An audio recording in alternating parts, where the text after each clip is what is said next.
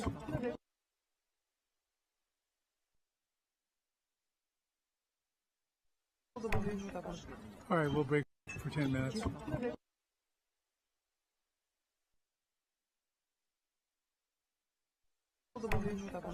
All right, we'll break for 10 minutes.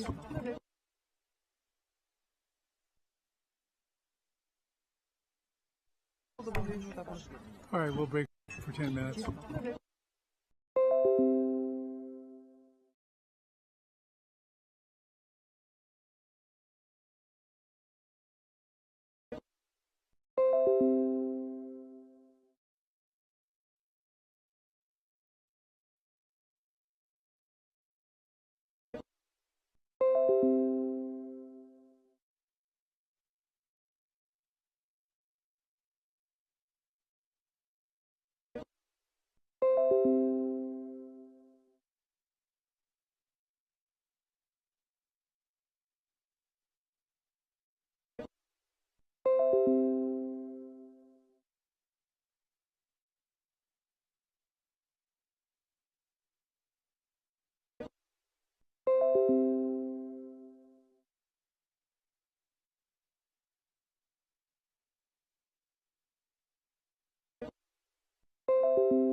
Esa è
all rise. Sekretarja të gjithë më këmbë.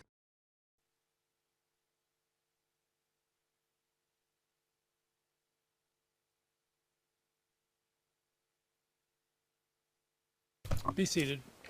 Mund të uleni. Please bring the witness in. I lutem sillni dëshmitarin në sallë. Një çast përpara se ta sillni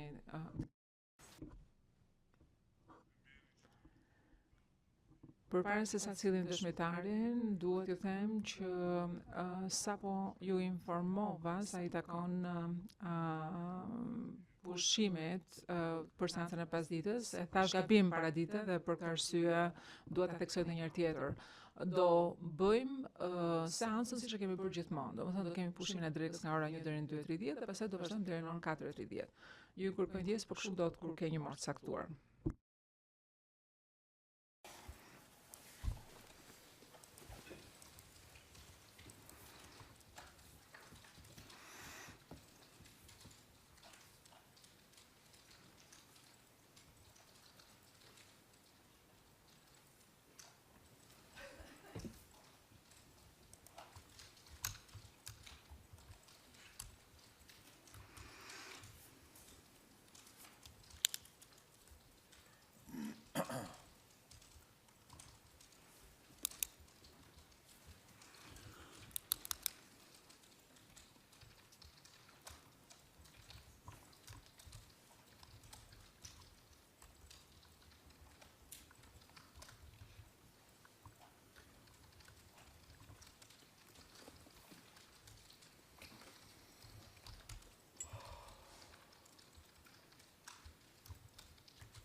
Ambasador Hill do të vazhdoj me pyetjet nga ekipet e mbrojtjes. Më konkretisht do vazhdoj pyetjet zoti Eles. Zoti Eles, faleminderit. Kam dhe pak pyetje për ju, ambasador. Së pari, ndërkohë që kemi dokumentin në ekran, do i kërkoja sekretarit të kalojmë në paragrafin 6 në faqen e 2.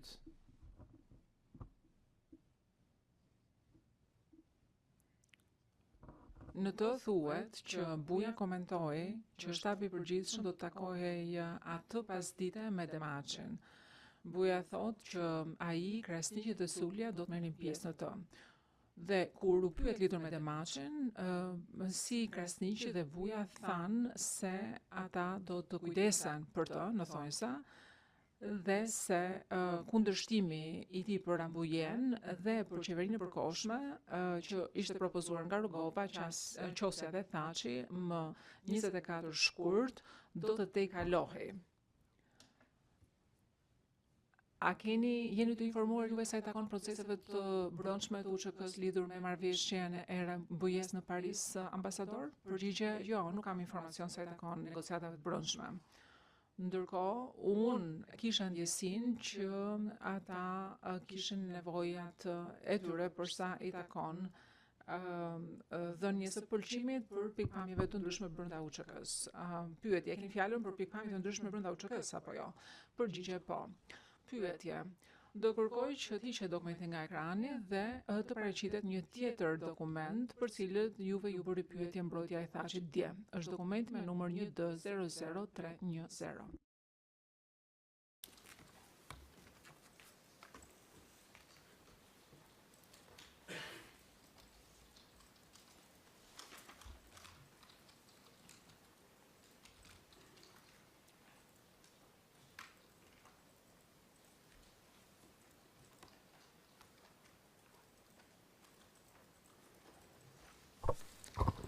I presume this document is also...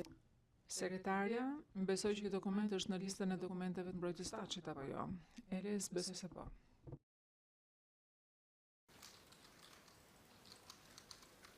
And I think it was page 287. Është faqja 2874. Të njëjtë faqe e pamte dje. Të kalojmë në fund të faqes se sapo treguat. Today, the entry. Dje ju patë shënim që kishte të bënte me datën 8 mars 1999. Ju thatë që data 8 mars është pak a shumë e saktë. A ju kujtot a keni thënë këtë ambasador dje? Përgjigje. Po, megjithatë, e vetmja pyetje që kam unë është që besoj që do kem qenë me Holbrookun, kështu që nuk e di se si kam shkuar nga një takim në Prishtinë dhe pastaj në takimin me Holbrookun brenda një dite. Do të thonë pak a shumë më them po, por nuk e di se si mund të ishte realizuar kjo. Pyetje, a mund t'ju sugjeroj unë që mbase takime me profesorët e UÇK-s nuk kanë ndodhur në Prishtinë atë kohë? Përgjigje po, ndoshta ky është shpjegime. Por nuk e kuptoj se si mund të funksiononte ndryshe nëse takimi do të ishte në Prishtinë. Elis, e kuptoj. Shprehja që ju përdorni për këtë takim, pra shprehja që keni përdorur në seancën përgatitore, është që doni të matni temperaturën. A është kështu apo jo, dëshmitar? Përgjigje, po.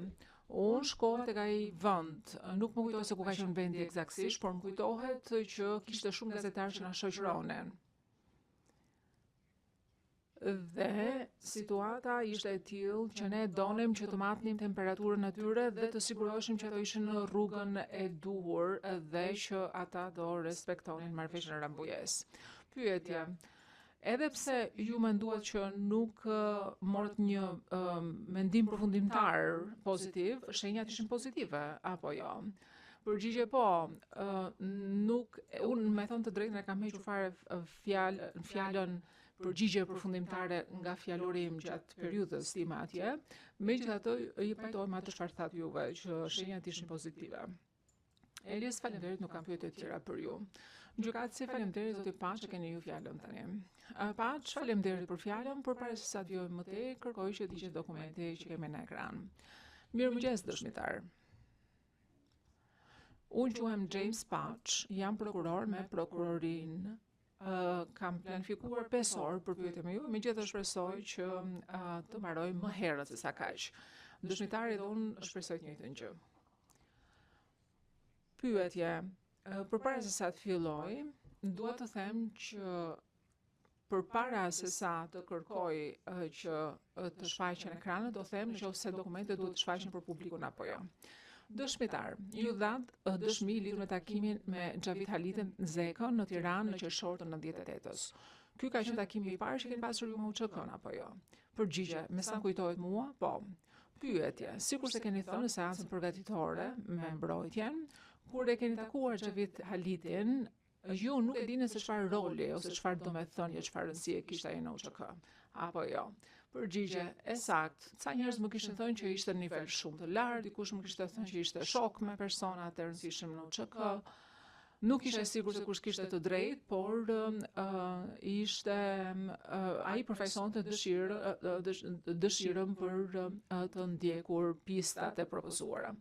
Pyetje, në takimin tjetër me UÇK-n, ky ishte takimi ku keni qenë me ambasadorin Holbrook në Junik apo jo? Përgjigje, nuk do thoj që ka qenë takim me UÇK-n, po ishte një takim me bujqërit në Junik që kishin vuajtur ose kishin pësuar sulmet e serbëve. Ne kemi dëgjuar historitë e tyre, kemi vizituar ata dhe deri në momentin kur një person i cili kishte një mjekër të madhe, të zezë dhe që ishte i veshur me tesha ushtarake, erdhi dhe përfitoi nga rasti për të dalë në një fotografi me ne. Pyetje. Përpara rastit në Junik, ju nuk keni pasur asnjëherë një kontakt drejt për drejt me anëtarët e UÇK-s apo jo, ambasador? Përgjigje, jo kontakt drejt për drejt. Por disa persona nga ambasadat të tjera, përfshirë dhe diplomatët tanë dhe anëtarë të shërbimeve inteligjente, që kishin interes që të gjeni se kush ishte udhëheqja e UÇK-s, kanë pasur takime dhe më kanë raportuar përmbajtjet ose bisedat që janë kryer në takime të tilla.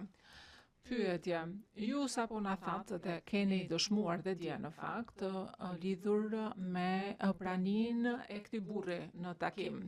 Ambasadori Holbrooke tha që në fakt kjo është një pyetje e cilën ju keni diskutuar. E keni diskutuar në pyetje që ju ka bërë mbrojtja në korrik dhe thatë që ky ishte një person i cili thoshte që i përkiste UÇK-s, por nuk e mori askush seriozisht apo jo. Përgjigje, po, sepse sikur se e kam shpjeguar disa herë, ai u bë pjesë e takimit pasi kishte filluar takimi, bëri një fotografi dhe pastaj u largua përpara se sa të përfundonte takimin. Kështu që në përgjigje të pyetjes tuaj, po, askush nuk e mori seriozisht këtë person. Dhe ky nuk ishte një person me cilën e kryem një takim të qëndësishëm. Pyetje, as ju dhe as një person nga autoritetet e Shtetit Bashkuara nuk ishte organizuar një takim dhe nuk është se kishit thirrur pjesëtarë të UÇK-s për të marrë pjesë në takim apo jo.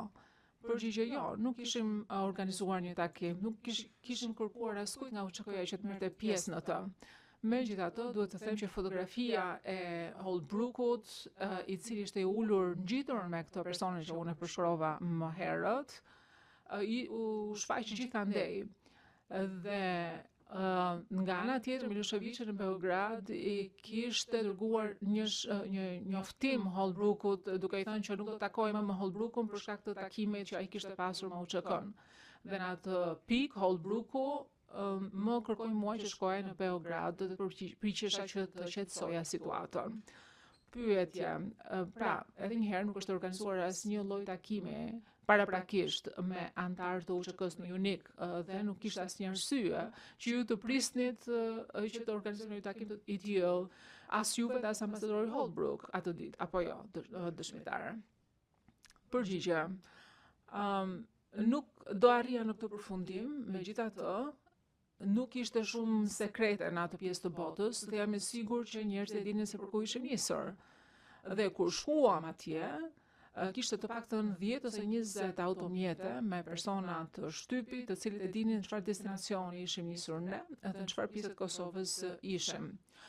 Pyetje, a ju kujtohet juve ose a ju kujtohet kur ju ose ambasadori Holbrooke vendosi që të shkonte atje, domethënë ka qenë ditë, muaj, javë më përpara? Përgjigja nuk më kujtohet, besoj që do ke qenë çështje ditësh. Kjo ishte një prej takimeve të para të Holbrookut dhe vetëm i këto ishin disa prej vizitave të organizuara jashtë Prishtinë. Pyetja, kur shkuat në Junik, ju takuat, besoj, me kryetarin e bashkisë, pra u takuat me kryetarin e komunës së Junikut në shtëpinë e tij. Kështu ka ndodhur apo jo, dëshmitar? Përgjigje ishte një shtëpi fshati. Ne gjithë ulëm në tokë aty. Pyetje, a i mësua se cilat ishin emrat e personave të cilët u ulën afër ambasadorit Holbrooke në këtë takim në Junik? Përgjigje, nuk më kujtohen emrat, nuk më kujtohet se kush më ka thënë se kush ka qenë ato, megjithatë, më vonë kam dëgjuar që bëhej fjalë për shqiptarët etnik të cilët jetonin diku në Evropën perëndimore, të cilët ishin kthyer në Kosovë, megjithatë nuk më kujtohet konkretisht se si quheshin apo kush ishin ata persona. Paç do kërkoja të paraqiten në ekran tani dokumenti SPOE 0040 5207 deri në 0040 5218 në faqen e parë. Mund ta transmetoni për publikun. Sekretarja thjesht për të ditur është dokument që është shënuar si konfidencial. Paç nuk ka problem, është vetëm thjesht emri i dëshmitarit që nuk është në këtë faqe, kështu që nëse nuk të them ndryshe duhet të paraqitet për publikun dokumenti përkatës. Dëshmitar. Ky është një artikull që mban datën 6 shtator 2021, që është me titullin Ushtari në fotografi në kujtim të Richard Holbrooke. Edhe tani të kalojmë tek faqja tjetër. Besoj që në këtë fotografi ju shikoni ambasadorin Holbrooke bashkë me këtë personin që e përshkruat pak më herët. Kjo është fotografia apo jo? Përgjigje, po. Pyetje, vazhdojmë më poshtë në të njëjtën faqe, në të shkruesi më poshtë, pas masave të COVID-19 në Australi, në qershor të vit takova me ambasadorin e asaj kohe në Kosovë dhe Hajdin Abasi në një restorant për të diskutuar dialogun vazhdues midis Serbisë dhe Kosovës. U habita kur që zbulova që Abasi ishte një person i cili vazhdonte që të referohej ushtrisë shqiptare të Kosovës si pa identifikuar, UÇK, një ushtar, nga një fotografi enigmatike që kishte dalë me ambasadorin Richard Holbrooke. E shikoni këtë pjesë dëshmitar? Emri Hajredin Abasi, a ju duket i njohur dëshmitar? Përgjigje jo. Pyetje, le të vazhdojmë më tej. Gjatë luftës së Kosovës nga viti 1998 deri në vitin 1999, emri i këtij personi ka pasur domethënë emrin e luftës Rum Haxhiu. A mendoni që ka përdorur këtë pseudonim ky person dëshmitar? Dëshmitari nuk më kujton asgjë ky pseudonim, nuk më kujton asgjë lidhur me këtë person, përveç asaj çfarë kam thënë përpara, që ju fut në takim, u ul afër ambasadorit dhe pastaj u largua prej tij. Pyetje. Ai përmend Ramush Haradinajn te kjo pjesa që e lexuat. A ju kujtohet nëse ai përmendi emrin e Ramush Haradinajn që takimet? Përgjigje jo, nuk më kujtohet gjë. Pyetje. Le të kalojmë tek faqja që përfundon me 2.1.5. I'll read from the second paragraph. Do lexoj nga paragrafi i dytë më poshtë. Pasi Abasi hyri në shtëpi, Holbrooku u ul në të majt të hillit dhe pastaj ganisheu në të majt të tij. Me çala ndërhyri për të tretën dhe herën e fundit. Ai insistoi që shehu duhet që të ulej dhe të bënte vend për Abasin që ishte pjesëtar i UÇK-s që ishte më i larti në hierarki aktualisht dhe më pas Holbrooku si një ambasador i vërtet, diplomat i vërtet u tërhoq në mënyrë të tillë që të bënte vend për të. A ju kujtohet ky gjest, ambasador? Përgjigje jo, nuk më kujtohet. E di që ai ul, po nuk më kujtohet që hillit jetë tërhequr për të bërë vend për të. Vazhdohet më tej. Në artikull thuhet që Holbrooku i pyeti, kërkoi gazetarëve që të largoheshin, dhe i tha, do ju lutesha që të na lejni që bisedoni. Në një pikë ai ju kthye Abasit dhe pyeti: A jeni ju shkrimtari me armë? Abasi u habit që Holbrooku dinte diçka lidhur me të shkuarën e tij. Ai thotë që Holbrooku kishte përdorur një rresht nga artikulli lidhur me të, mundësisht mund të ishte shkruar nga shoku dhe që ishte botuar në median perëndimore. A ju kujtohet një gjë e tillë, ambasador? Përgjigje jo, nuk më kujtohet. Megjithatë, kjo referenca për Shorkun që keni këtu është Kurt Shork, që është gazetar i cili është vrarë disa vite më pas në Afrikën e Perëndimit. Ka ndruar jetë në vitin 1999, në mos gabohem, domethënë jo në vitin 2000, po në vitin 1999 më kujtohet se kam qenë në varrimin e tij në Washington. A mund t'ju pyes në çfarë kohë është shkruar ky artikull? Mund të më thoni? Prokurori. Botimi është bërë më 6 shtator 2021. Përgjigje nuk më kujtohet asgjë. Prokurore, ky është një artikull që përmend zotin Abasi, megjithatë nuk jepen specifikat të tjera. Do të vazhdojmë në të njëjtin artikull dhe do i kërkoj sekretares për këtë që të kaloj tek faqja SPOE 00405210, paragrafi i parafundit në këtë faqe. Kalojmë më poshtë në tekst. Here we see, along with other Këtu thuhet, Së bashku me aktivistët tjerë shqiptar të Kosovës, Abazi në vitet e 20-ta të tij ka qenë në burg nga viti 1979 deri në 83 për aktivizmin e tij politik. Çfarë krimi kishte kryer? Kishte bërë avokaci për Kosovën që të bëjë republikë brenda Jugosllavisë. Dëshmitar, në intervistën që i keni dhënë Blerim Shalës, ju keni thënë që zoti Abazi, për të cilin po flasim, ishte një person jo shumë frymëzues në thonjza.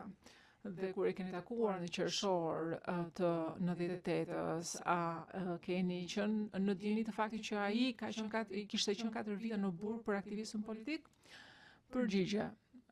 Në kohën e takimit të Asun, as Holbrooku nuk e kishin fare një idenë se kush ishte ky person. Pyetje, do me thënë, kjo do thotë që ju nuk e dinit në kohën kur e keni takuar që ky kishte qenë personi që kishte qenë pjesë e byrës ekzekutive të Lëvizjes Popullore për Republikën e Kosovës, nuk e kishit fare ide lidhur me këtë gjë? Përgjigje, nuk e kishin fare ide. Pyetje, le kalojmë tek faqja tjetër që përfundon me 211.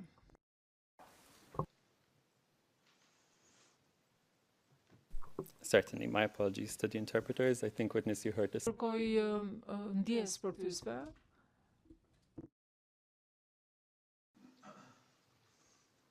And here I'm going to read from the last part. Do lexoj në paragrafin e fundit. Isha shumë shpejt për këtë arsye për kërkova ndjes.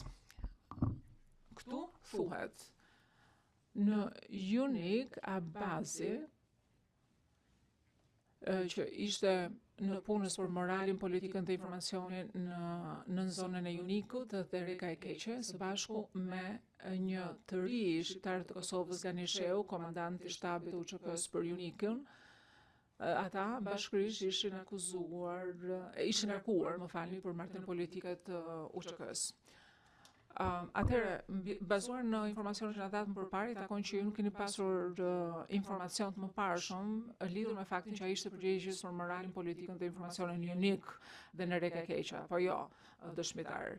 Përgjigje, duke lexuar ndryshimin e fundit, mund të them që ai erdhi në dhomë ku ishim ne, dhe neve ishte një person sikurse kam thënë disa herë deri tani që ul afër Holbrookut dhe që ishte interesuar që të bëj fotografia bashkë me të. Në përgjigje të pyetjes që sapo më bët, jo, ne nuk e kishim idenë që ai ishte i përfshirë në marrëdhëniet me publikun në UÇK.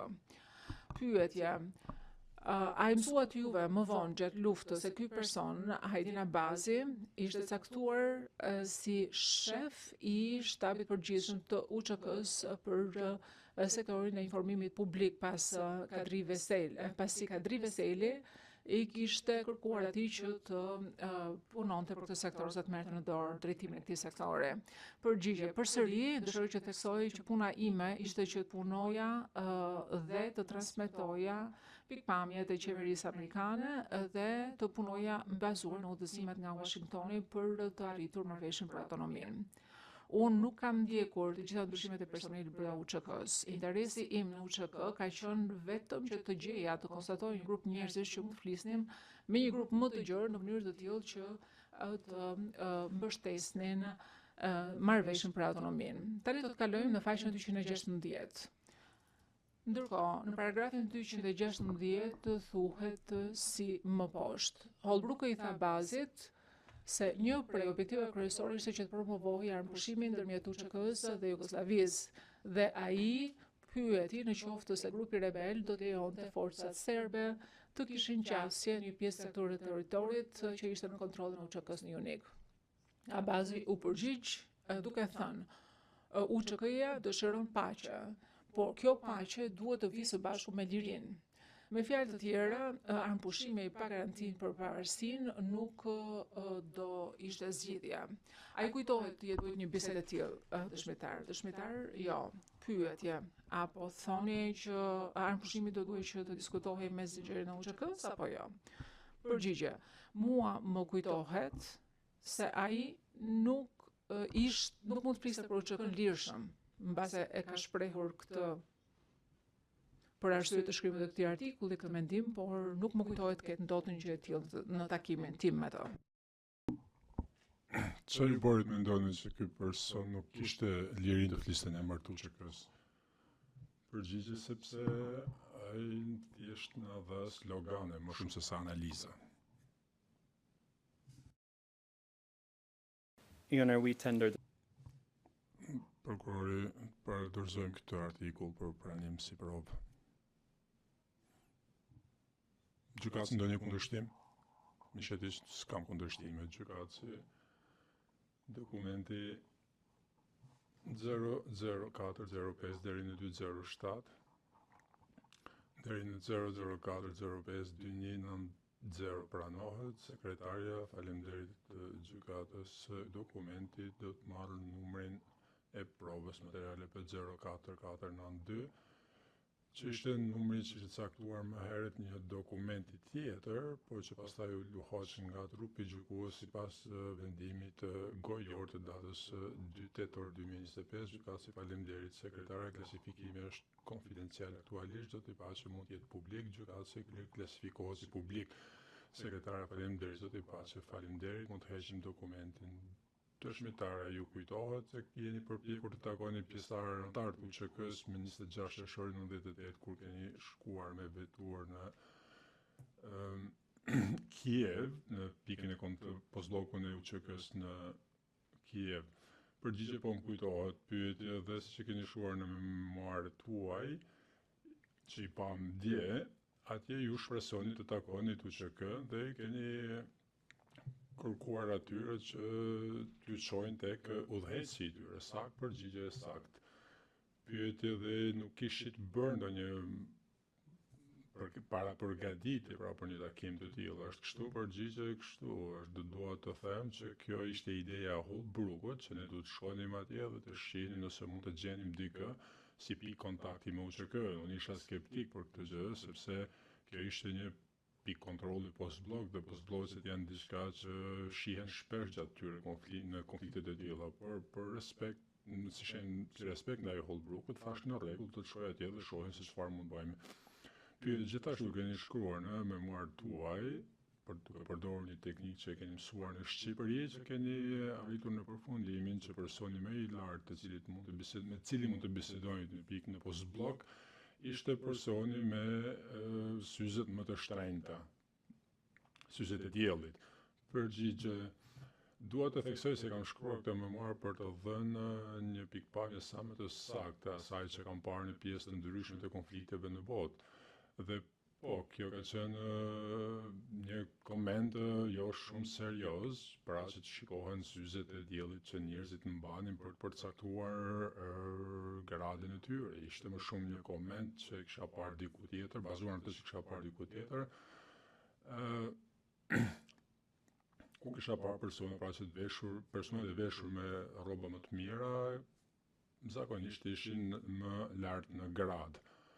Jam pak skeptik që të marrën këtë koment në memoar dhe ta bëjnë këtë si një lloj narrative që bazohet si provë, pra. Pyetje, gjatë seancës përgatitore javën e kaluar keni thënë se postbloku nuk kishte, se në postblok nuk kishte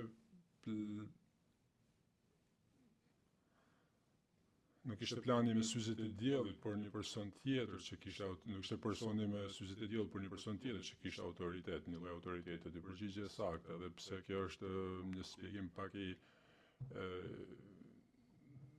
i thjeshtë, teknika pra që duke u mbështetur tek syzet e diellit, duke që aty nuk funksiononte. Pyetje dhe ju pyetet një ushtar aty në postblok që t'ju tregonte udhëheqjen, që të fonte udhëheqjes së tyre se Shtetet e Bashkuara donin të ndihmonin një popullin e Kosovës, por se postbllokët dhe perspektiva e konfliktit nuk ndihmonin për këto përpjekje të tilla, pra që po bëheshin. Përgjigje saktë. Pyetje dhe pas një ore pak a shumë, një luftëtar u ofrua dhe ju shpjegoi që ishte një njësi që ishte pjesë e komandës së Drenicës, pra pjesë e UÇK-s në komandën e Drenicës dhe që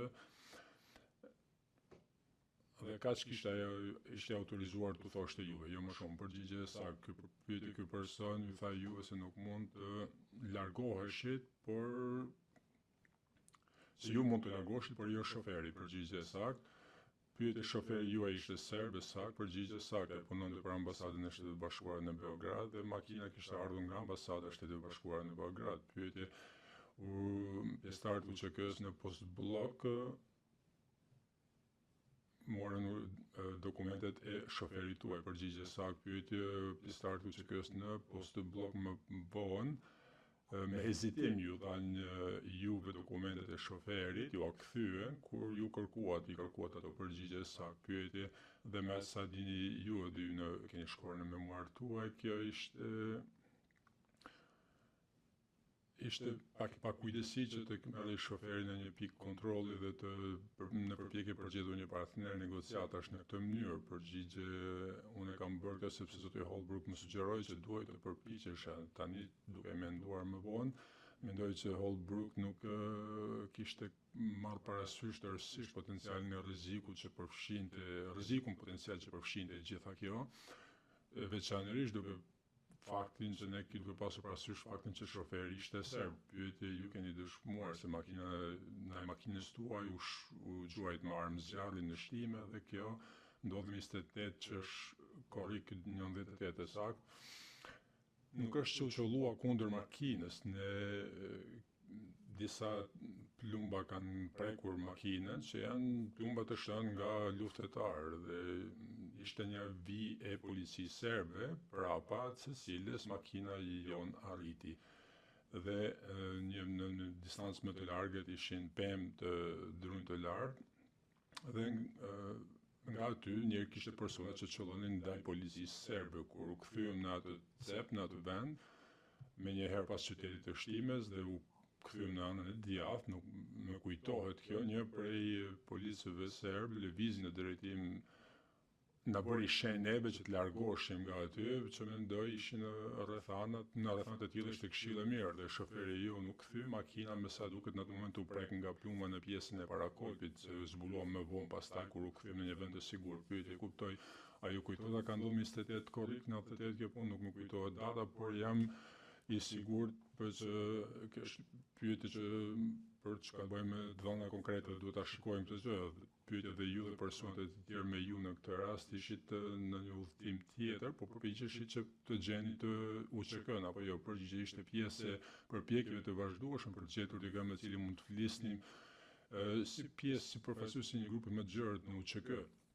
Pyetje, nuk dhe edhe një herë këtu po ju pyes, nuk kishit planifikuar takime me pjesëtarët të UÇK-s para këtij udhëtimi. Përgjigje me sa më kujtohet mua,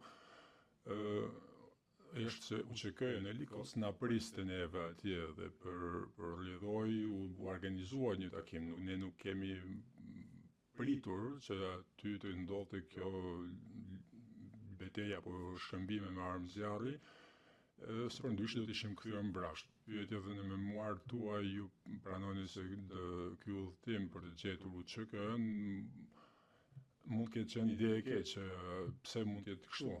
Mendoj që çdo kohë në një moment kur ju vozisni dhe ecet me makinë në drejtim të një vendi ku ka luftime dhe je i paarmatosur si diplomat, duke u përpjekur që të punosh në interes të për të arritur një marrëveshje autonomie për një popull, ndoshta je në vendin e gabuar. Kjo është ajo që do ta përshkruaja si ide të gabuar, sepse rruga nuk ishte e sigurt dhe ne kuptuam ku kaluam përmes qytetit dhe askush nuk ishte aty, kuptuam, sidomos kur filluan të shtënat që në fakt pareken edhe makinën tonë.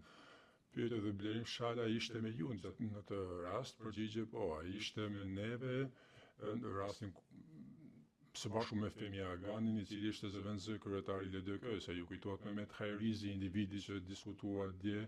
A ka qenë edhe ky me juve në atë rast? Jo, nuk më kujtohet të ketë qenë i paranishëm. Ne kishim Tina Kajdanov, Phil Ricker dhe një vend të tretë me foristardën Çevi Suburban. Kishim Blerimin mendoj dhe në karrikën përpara nuk kishte personel të sigurisë, ishte vetëm Surroi. Pyetje, ju po shkoni deri te Kleshkës kur ndodhi incidenti në Shtim apo jo? Përgjigje nuk më kujtohet Kleshka, mendoj se po shkonim deri te Likocki. Pyetje, ju kujtohet që aty ku po shkonit sepse ishte shtabi i përgjithshëm i UÇK-s në atë kohë, Përgjigje, ne po përpiqem të gjendim njerëz të UÇK-s në Drenicë dhe neve na ishte thënë që kjo ishte mënyra më mirë për rruga për të shkuar, pra pastaj vendosëm që nuk ishte kështu. Kur bëm një udhëtim tjetër atje, morëm rrugën më në veri, po duhet të shikoj hartën që ta përcaktoj saktësisht, edhe një herë dua të theksoj se kjo ka ndodhur para 26-27 vitesh dhe po përpiqem që të kujtoj gjërat sa më mirë sa i përket gjeografisë. Pyetje në rregull. Mund të shfaqim në ekran DHT 2206 deri në DHT 12372 dhe kalojmë në faqen 12274. Besoj se kjo faqe është pranuar si pjesë e dokumentet paraqitur për provë nga mbrojtja. Do të lexoj nga atëra rreshtat e fundit dhe për t'ju orientuar është intervista me Blerim Shales.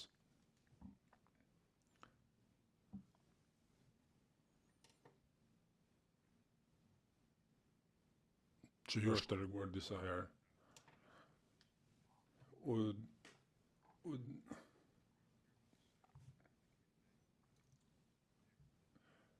Dhe këtu thuhet se ne u drejtuam, u nisëm në drejtim të jugut dhe kur arritëm në fund të shtimes u shkuam në drejtim të perëndimit.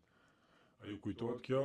Përgjigje, më kujtohet se kam qenë në Malishe, por nuk më kujtohet se ka qenë ky ishte qëllimi apo destinacioni ku ne donim të shkonim në udhëtimin ton lindje perëndim nga Prishtina, që na çojnë ne përmes shtimes. Nuk më kujtohet Malisheva, nuk më kujtohet që ka në një pikë që kam qenë aty në një moment të caktuar sigurisht, që kam parë shkatërimin që ishte bërë nga forcat e sigurisë serbe kundër shtëpive, fshatrave në afërsi, por nuk më kujtohet që ka qenë në njëjtë ditë. Pyetje, heqim këtë dokument dhe kërkoj të shfaqim në ekran dokumentin SPOE 00058041 deri në 00584445 dhe kalojmë në faqen që përfundon me 8041 ose më mirë aty, kjo është faqja kryesore, që t'ju orientojmë dëshmitar. Ky është një libër tjetër, i shkruar nga Blerim Shala, jo ai ku ishte intervista juaj. Kjo është në shqip. Tani kalojmë në këtë version në faqen që përfundon 153. Dhe afërtish shfaqim në ekran në përkthimin përkatës në anglisht. Përkthimi në anglisht është SPOE 000-58153 deri në SPOE 0058155 e viz e të.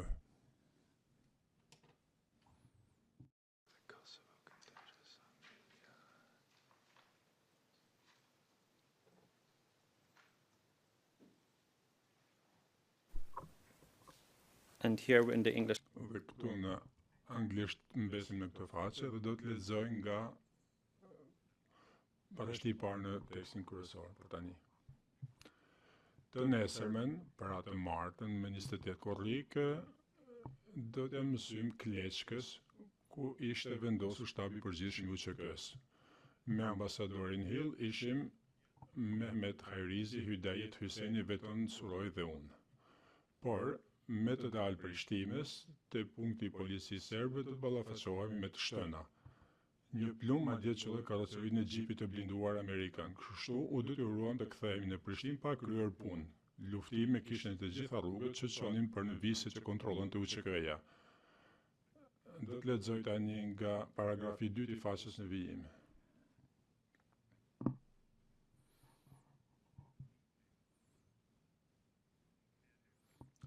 Takimi me zyrtar të UÇK-s në Likos. Atë të mërkur, ne bëm udhëtimin e dytë për të takuar me përfaqësues të shtabit të përgjithshëm.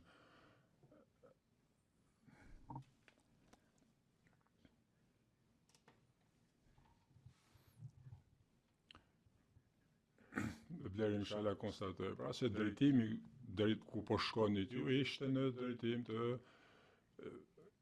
për të shkuar tek UÇK-ja, drejt Kleçkës, ku gjendej ishte vendosur shtabi i përgjithshëm i UÇK-s dhe pastaj një pjesë e dytë që lexova referohet ditës në vijim si tentativë e dytë për të takuar me përfaqësues të shtabit të përgjithshëm të UÇK-s. U freskon kujtesën kjo lidhur me synimin apo qëllimin e këtij udhëtimi përgjigje. Më kujtohet që kemi bërë një përpjekje të dytë nga një rrugë tjetër. Nuk më kujtohet emri Kleçk, mendoja që ishte Likoci, por edhe këtu ja lej blerimit, pra blerim shalës që të vendos për këtë çështje. Mos përputhje tjetër e vogël që shoh është që kur ne takuam u përballëm me këtë luftim ku përfunduam në mënyrë të paqëllimshme, më kujtohet që Femia Gani tha që ky është provokim serb, që do të thotë pra që forcat serbe filluan të qëllonin me armë në përpjekje për të na parandaluar neve që të shkonim në atë drejtim, pra për të na bërë që të ktheheshim mbrapsht si përpjekje që të mos takoheshim me UÇK-n. Unë thash ti mund të ketë qenë provokim, por ishte i suksesshëm sepse ne u kthyem mbrapsht. Si koment i përgjithshëm doja të shtoja këtu se kjo përpjekje për të shkuar në vende si Kiev dhe vende si Shtime dhe në vende të tjera ishin përpjekje për të gjetur, për të kontaktuar njerëz të UÇK-s, sepse në atë periudhë kohore ne nuk e dinim kush fliste në emër të UÇK-s. Kjo ishte frustrim i vazhdueshëm për neve kur dëgjonim njerëzit që thonin kush ishte përgjegjës i gjërave dhe pastaj më vonë dëgjonim njerëz tjerë që thonin jo nuk është ky, është dikush tjetër. Pra ishte një situatë në të cilën ne nuk mund të mbështeteshim tek tjerë, duhet të shkonim të shihnim vetë. Ne po shkonim pra në zona lufte me synimin për të përpjekur, për të gjetur, për kontaktuar personat apo një letër për të shikuar, për të shqyrtuar një letër ku paraqitej autonomia. Dhe me duket që kjo ide tani me kalimin e kohës ka qenë e rrezikshme. Pyetje. Dhe siç e dëgjua dhe më pas që lexova këtu, Blerim Shala përmend se Mehmet Hajrizi ishte me Juve gjatë në këtë rast kur shuat në Shtim, ajo freskon kujtesën, përgjigje nuk më kujtohet kjo. Zoti i paqet të ndërruar gjykatës kur paraqes faqet që u treguan lidhur me këtë material që përfundoi me 5804 në versionin shqip vetëm. Dhe faqet që përfundojnë me 58153 deri në 58154, të dyja në shqip dhe anglisht. Gjykatësi ka ndonjë kundërshtim, megjithatë nuk kam kundërshtim, jam thjesht ngatëruar pak, nuk kuptoj se për çfarë po paraqiten për pranim në prova këto. Gjykatësi mikrofoni fikëm megjithatë sepse ai ofroi dy versione në shqip. Gjykatësi mikrofoni fikër, a mund ta sqaroni pak më ngadalë zoti thashë natyrisht. Pra, dokumentet që paraqiten për pranim si provë, dokumenti SPOE 0005804 deri në 0005845, ne kërkojmë paraqesim faqen e parë për pranim, faqja kryesore, që përfundon me 5804, pastaj faqet 58153 deri në 58154 që mbulojnë pjesët që lexova, që tregova. Kjo është në shqip, ndërsa në anglisht kemi faqen kryesore të përkthyer dhe dorëzoj dy faqe që u treguan. Dhe ato janë SPOE 0058153 deri në SPOE 0005855. Pra vetëm dy faqe të para të kësaj. Gjykatësi mikrofoni fikër, megjithatë që qartë tani nuk kam kundërshtim, gjykatësi SPOE 0005815 58041 deri në 0058445 plus faqja kryesore 58153 deri në 58154 në shqip dhe përkthimin e anglisht që është 000 shpresoj të mos e kem ngatruar zoti i paqet 58153 deri në 0005855 paqe për pjesën në anglisht vetëm dy faqet e para të materialit, pra është e saktë. 58153. Sekretare, këto tre faqe në shqip dhe dy faqet në përkthimin anglisht, do marrin numrin e provës materiale P04507 klasifikimi është publik. Pa që shoh orën e nderuar gjykatës, ndoshta mund bëjmë pushimin tani. Gjykatësi, tani kemi pushimin gjysmor është të planifikuar. Pushoni dhe shihemi pas gjysmore në orën 11:30 mund të largoheni nga salla gjyqësore.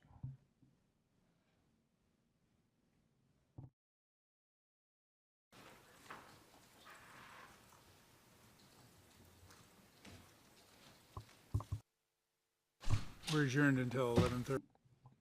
Gjykatësi seansa ndërpritet deri në 11:30, sekretarja të gjithë në këmbë.